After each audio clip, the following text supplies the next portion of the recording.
The road went quiet before anything went wrong. No radio chatter. No laughter bleeding through headsets. Just a low, steady growl of the engine and the faint crack of gravel under the tires. I remember tightening my hands on the wheel and thinking how wrong that silence felt for a route everyone kept calling safe. Someone behind me laughed and said I was babying the throttle again. I did not respond.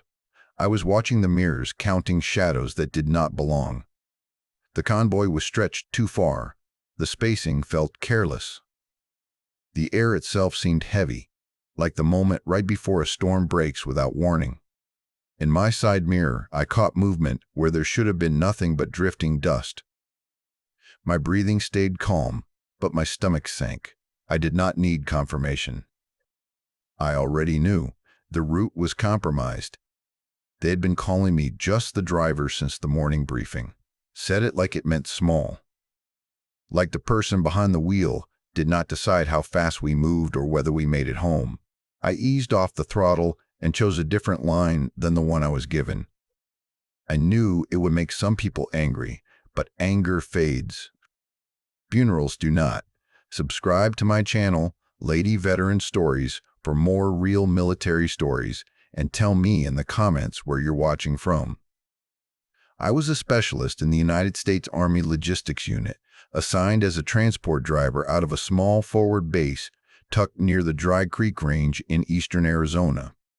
The year was 2015.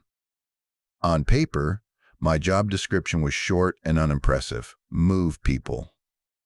Move supplies. Keep the vehicles running. Nothing in it sounded heroic. Nothing in it sounded dangerous. But anyone who had spent enough time on those roads knew better. Movement was the lifeline. If the roads failed, everything else failed with them. My name is Hannah Caldwell. I grew up in a rural stretch of northern New Mexico where roads do not forgive mistakes. Sharp turns come without warning, weather shifts in minutes, and help is often hours away. My mother drove fuel trucks through mountain passes most people avoided, especially in bad weather. I rode with her when I was young, quiet in the passenger seat, watching her hands on the wheel. She taught me how to read the land, the way other people read maps, how the wind shapes dust, how water cuts paths you cannot see until it is too late. She used to tell me that roads always tell the truth. You just have to listen. That lesson followed me into the Army. I did not choose logistics because it was easy. I chose it because it mattered. You cannot fight if you cannot move.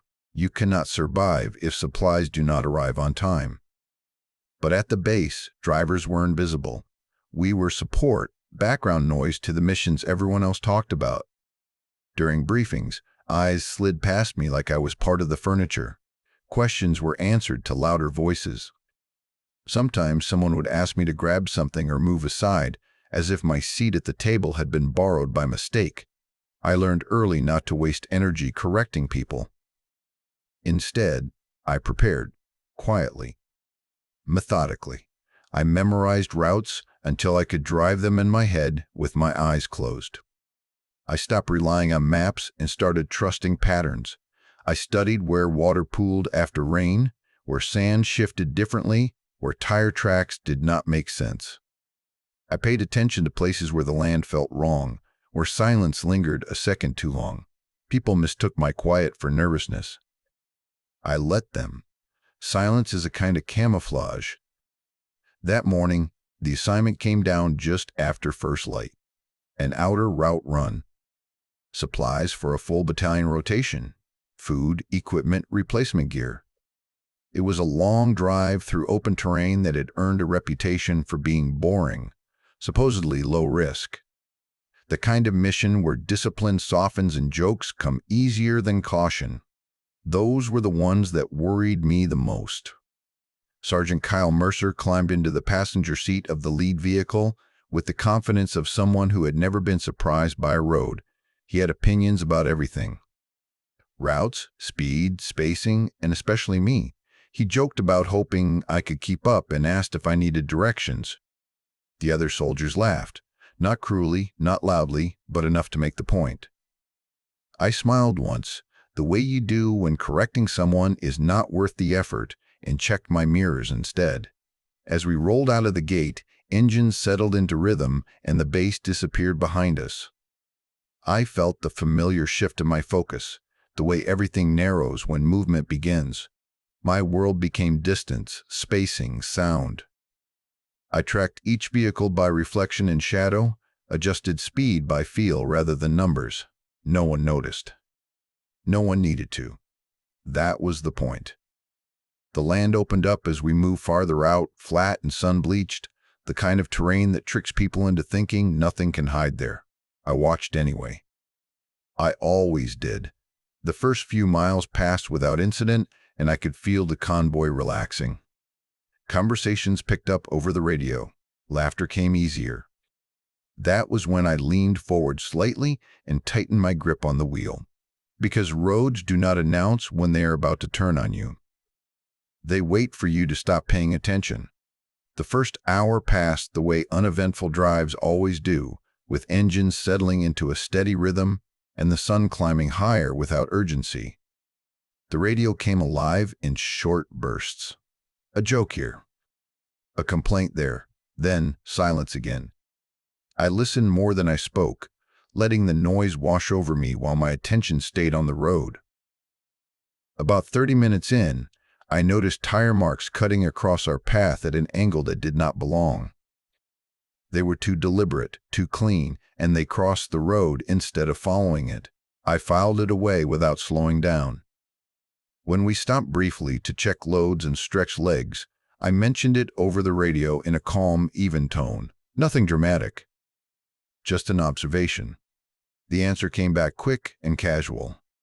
Probably locals. Probably old. Probably nothing. I acknowledged it even though no one could see the nod and climbed back into the cab.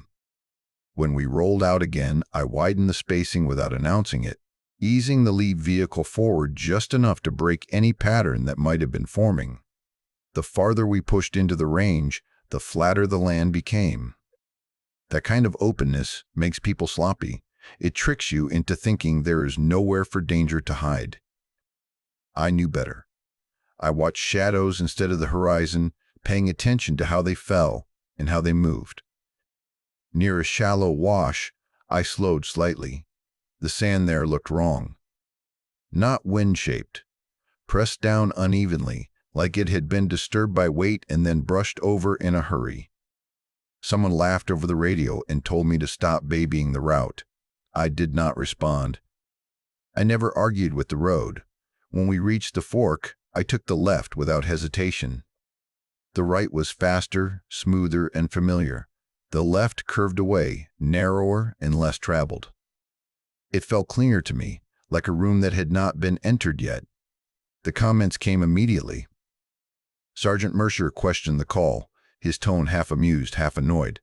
I said the left felt better and kept my voice steady. He scoffed, but did not order me back. The convoy followed. That was when I felt the pressure tighten in my chest. Not fear, not panic, responsibility. Every decision I made was multiplied by the number of vehicles behind me. Every mile forward carried lives with it.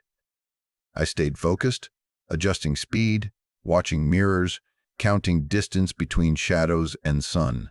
The jokes faded. The radio quieted again. Ahead of us, the road bent just enough that I could not see what waited beyond it. I did not like how empty it felt. Roads do not stay empty for no reason. The confirmation did not come right away. It never does. We were already miles past the fork when the listening post broke through the radio with a clipped, careful tone. Suspicious movement reported near the right split. Possible observation earlier in the day. The words were measured, but they landed heavy. No one said anything after that. No one joked. No one apologized. The convoy simply got quieter, like everyone was doing the math in their own head and coming to the same conclusion at the same time. I kept my eyes forward and my hands steady. I did not look at Sergeant Mercer. I did not need to. The road does not care who was right first. It only cares whether you listened in time. About 10 minutes later, the second vehicle called out over the radio. Engine trouble. The kind of issue that sounds small when you say it out loud but carries real consequences if you ignore it.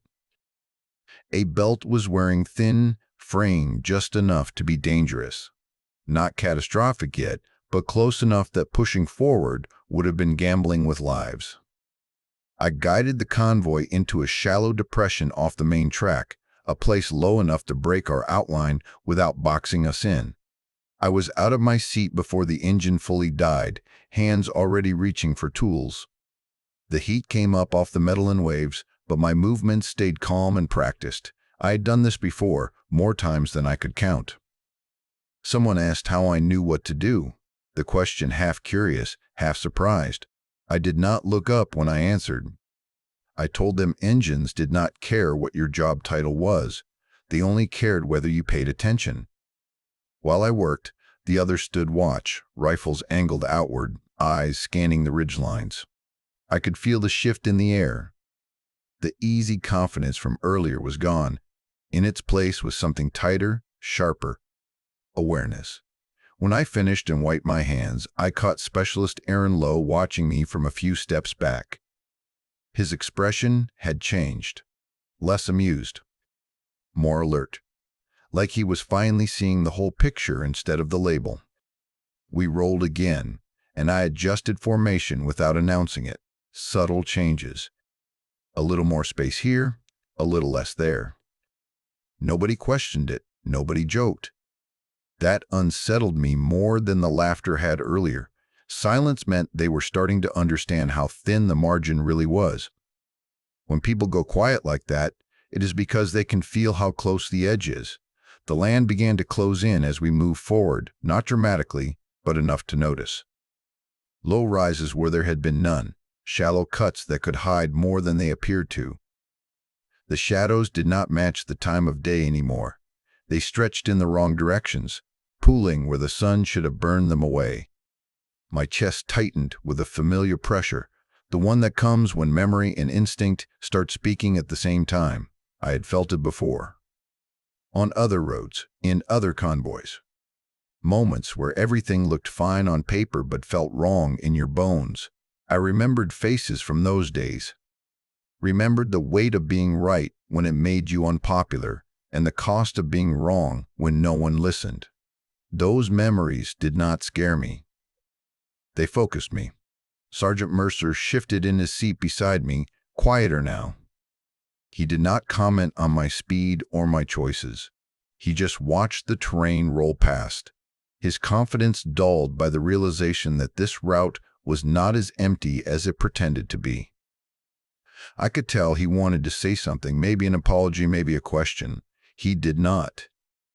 Some lessons arrive without words. The convoy moved like a single organism now, tighter, more deliberate. Tires tracked where I guided them. Spacing held. No one drifted. I counted seconds between vehicles by instinct, adjusted for slope and surface without thinking about it. This was the part of the job no one talked about, the quiet discipline, the constant correction, the decisions made too small to celebrate and too important to miss. As we crested a low rise, I caught a glimpse of disturbed ground ahead, subtle. Almost nothing.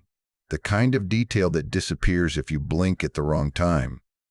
My pulse stayed even, but my focus narrowed until there was nothing but distance and possibility. I did not announce what I saw. Not yet. I slowed just enough to let the convoy settle into the new pace. Being liked had never kept anyone alive. Being prepared had. And the road ahead was asking a question it was about to force us to answer. The radio cut out without warning. 1 second, it was filled with low chatter and static. The next, it was nothing but dead air. No warning tone. No gradual fade, just silence. That kind of silence does not happen by accident. I did not wait for permission or confirmation. I raised my hand, gave the blackout signal, and started adjusting spacing, using mirrors and quick gestures through open windows. Sergeant Mercer reacted immediately.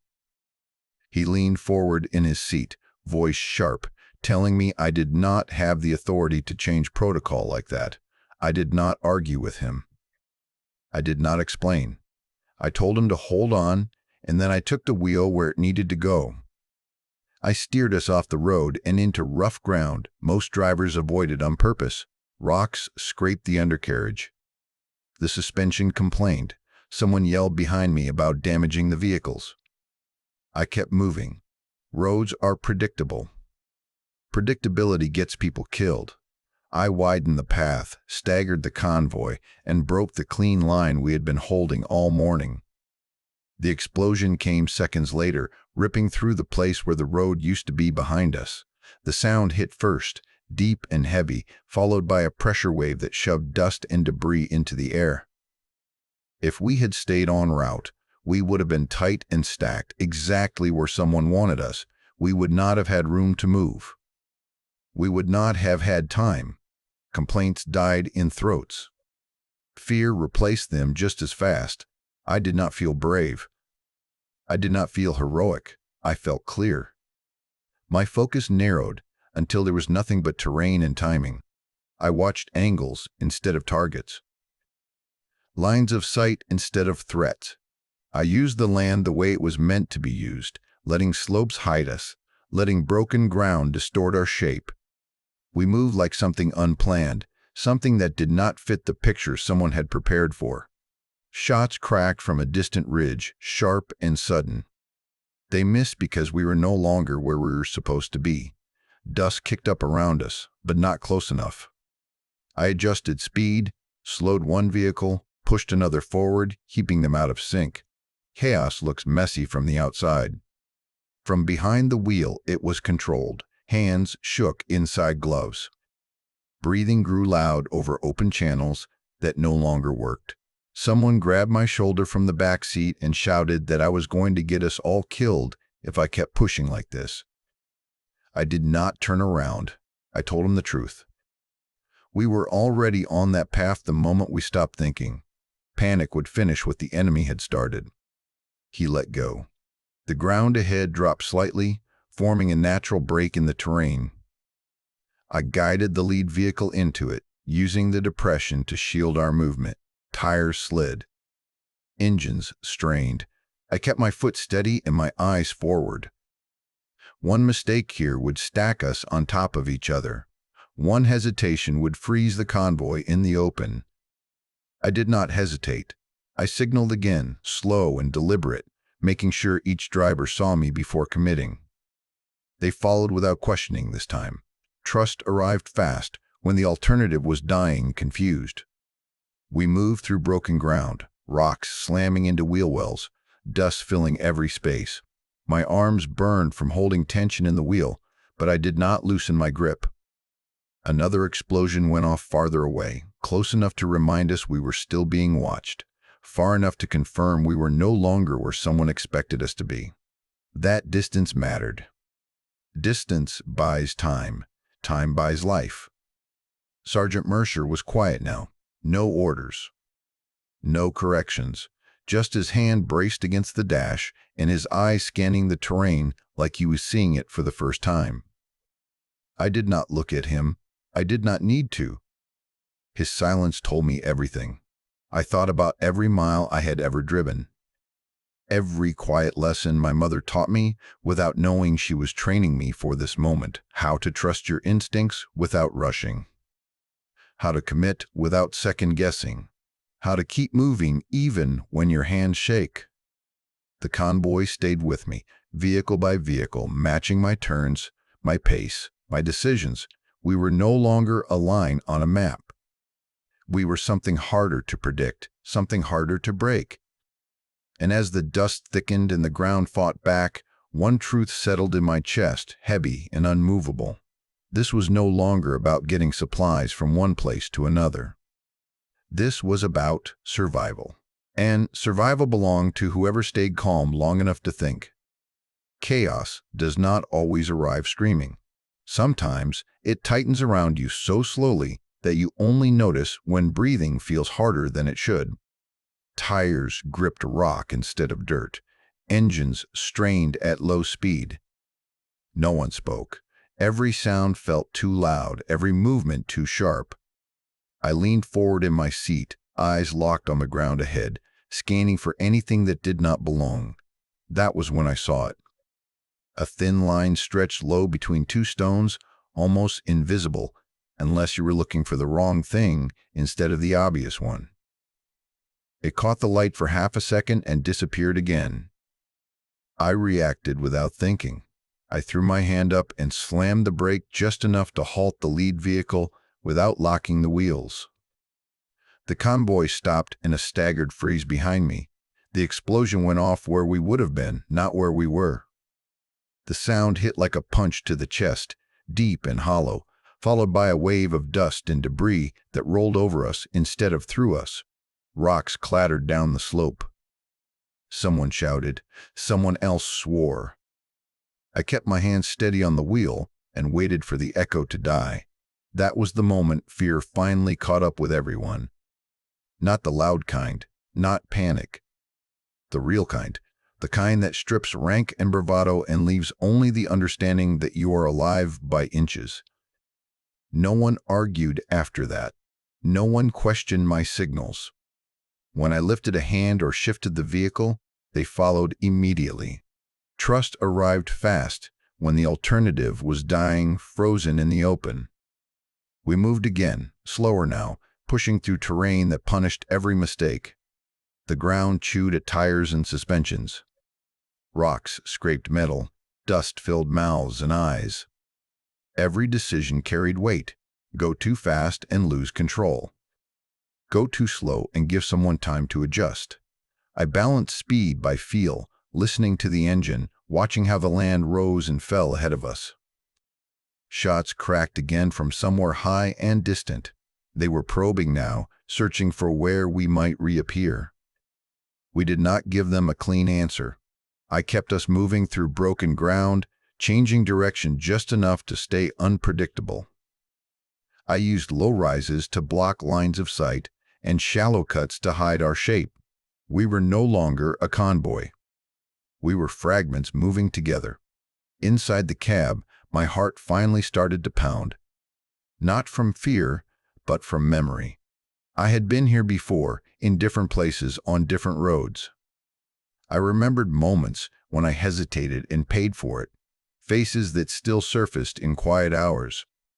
Names I did not say out loud anymore. I did not push those memories away. I used them. They sharpened my focus instead of dulling it. Another vehicle slid sideways on loose rock, and I caught it in the mirror before anyone else reacted. I slowed just enough, angled my path so the driver could correct without panic.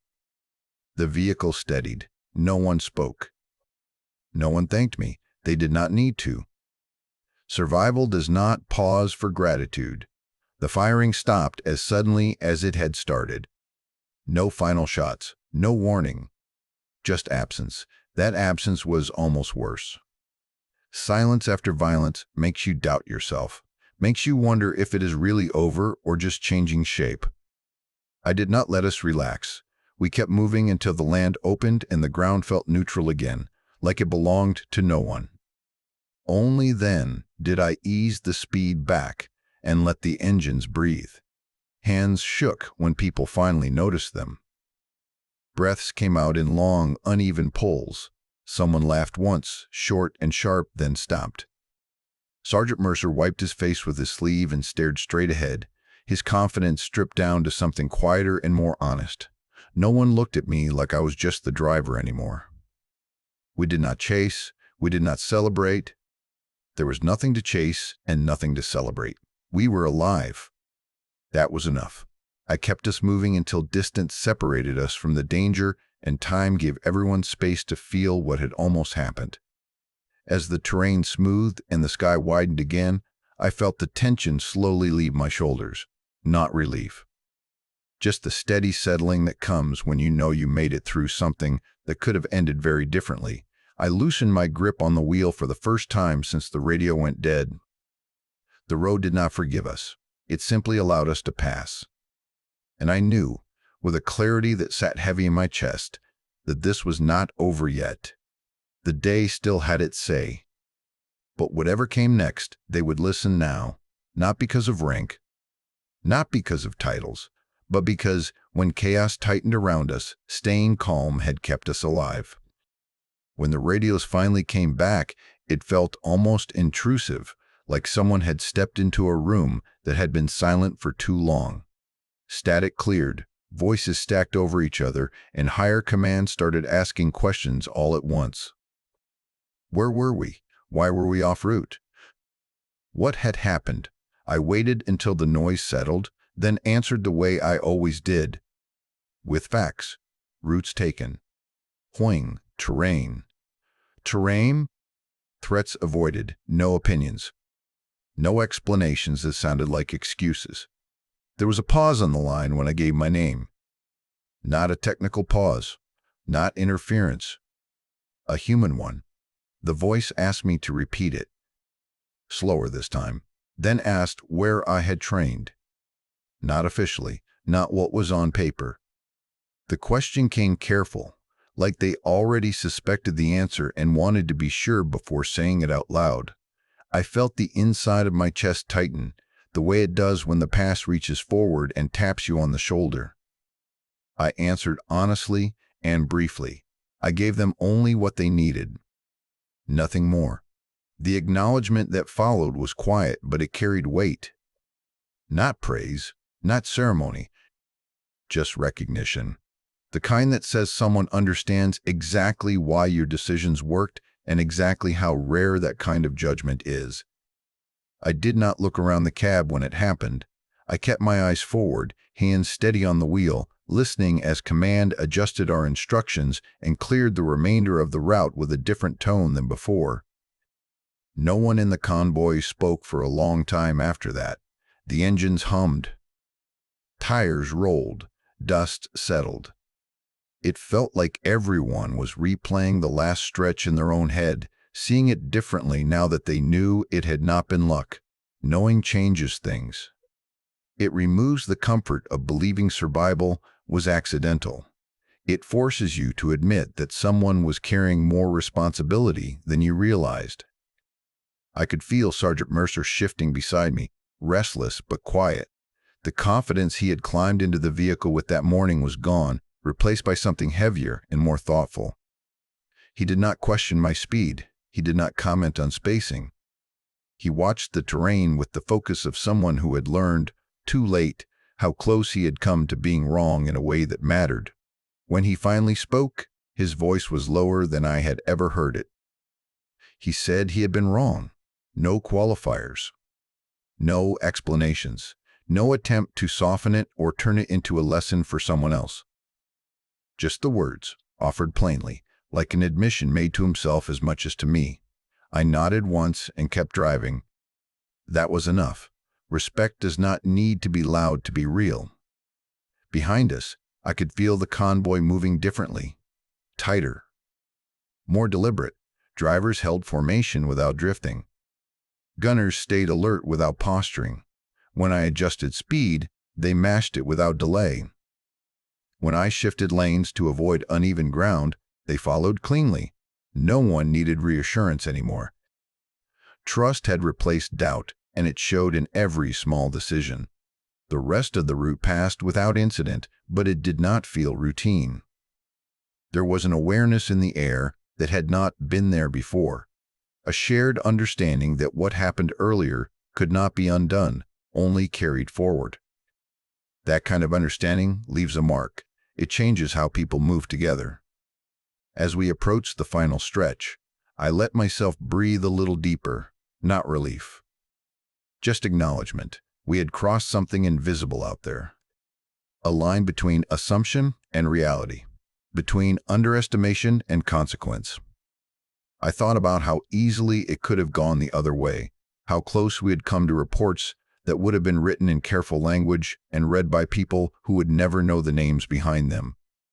When we rolled into the drop point and engines finally shut down, no one rushed to speak. No one clapped me on the back.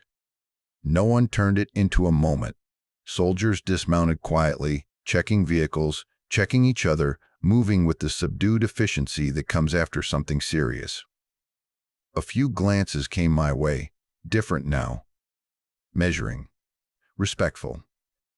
Uncertain how to bridge the distance that had existed earlier, I stayed in my seat a moment longer, hands resting on the wheel, letting the engine tick as it cooled. This was the part that stayed with me, not the explosions, not the radio silence, the shift. The moment when being invisible stopped and responsibility finally became visible to everyone else. I did not feel proud. I felt steady. The road had asked its question, and we had answered it together. And even though no one said it out loud, every person there knew the truth now. Being just a driver had never been the whole story. We reached the drop point intact. No casualties. No destroyed vehicles. Just engines winding down and dust settling into the late afternoon light. Relief came in slow waves, the kind that do not hit all at once. First, there was the quiet realization that everyone was still standing. Then, the weight of it followed, pressing down until exhaustion finally had room to breathe.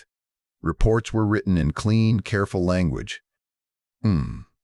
Locations. Locations. Distances. Actions taken.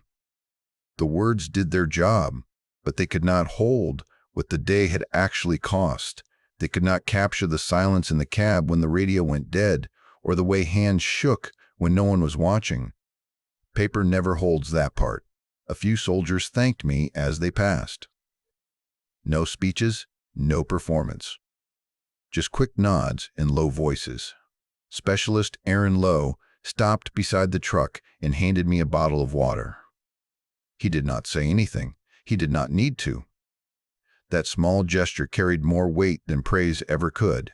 I took the bottle and watched him walk away, feeling something in my chest loosen for the first time since morning. I parked the vehicle in the same place I always did.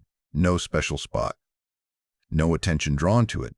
Habit matters after days like that. Routine reminds you that the world is still in order, even when it almost was not.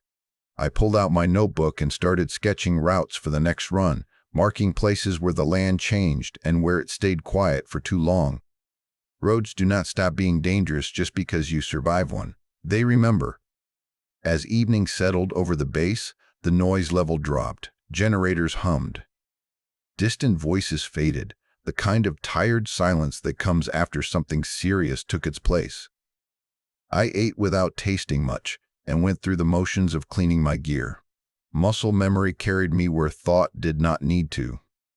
When everything was done, there was nothing left to distract me. That night, sleep did not come easily. I lay on my bunk, listening to the bass settle around me. Footsteps on gravel. A door closing somewhere down the line. The low, constant sounds of people trying to rest while staying ready.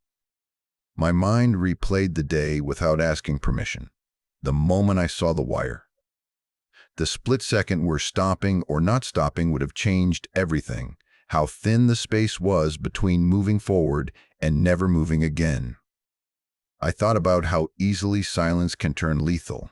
How quickly the absence of noise becomes a warning if you know how to listen. I thought about the early laughter, the assumptions made before anyone felt the weight of the road. How often the people who keep things moving are the last ones trusted until movement becomes the difference between life and death. There was no anger in the thought, just clarity. People trust what they understand. Roads are easy to dismiss until they betray you. The same is true of the ones who drive them. Somewhere outside, a vehicle started and then shut off again. I closed my eyes and focused on breathing, slow and even, the way I had behind the wheel. The day had ended without loss, but it had taken something anyway. Energy, innocence, the comfort of believing tomorrow would be routine. Before sleep finally claimed me, one last thought settled in, quiet and steady. The road did not save us that day. People did. People paying attention. People staying calm. People doing their job even when no one was watching. That was enough to let my body rest. Morning would come, and with it another route. They never called me just the driver again. Not because I asked them to stop, And not because I demanded anything from them. They stopped because the road took their assumptions apart piece by piece and left the truth where they could not ignore it. Driving was never passive. It was responsibility in motion. It was choosing again and again between pride and survival, between noise and focus. I still think about that route sometimes. About how quiet it became right before everything changed.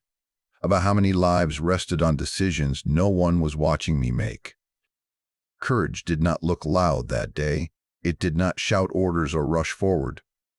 It showed up early, paid attention, and acted before permission had time to arrive. War does not care who gets credit. It does not remember who talked the most in the briefing room. It remembers who noticed what did not belong and who stayed calm when everything tightened. I did not save that battalion because I was special. I saved them because I treated every mile like it mattered. Because I learned early that roads remember mistakes, and they charge interest when you ignore them. If there's one lesson that stayed with me, it is this. Never confuse quiet with weakness, especially when it comes from a woman who has learned to survive by staying steady while others underestimate her. Some of the strongest people in the military are the ones you almost overlook, until the moment you realize they were the reason you made it home. Subscribe to my channel, Lady Veteran Stories, for more real military stories, and tell me in the comments where you're watching from.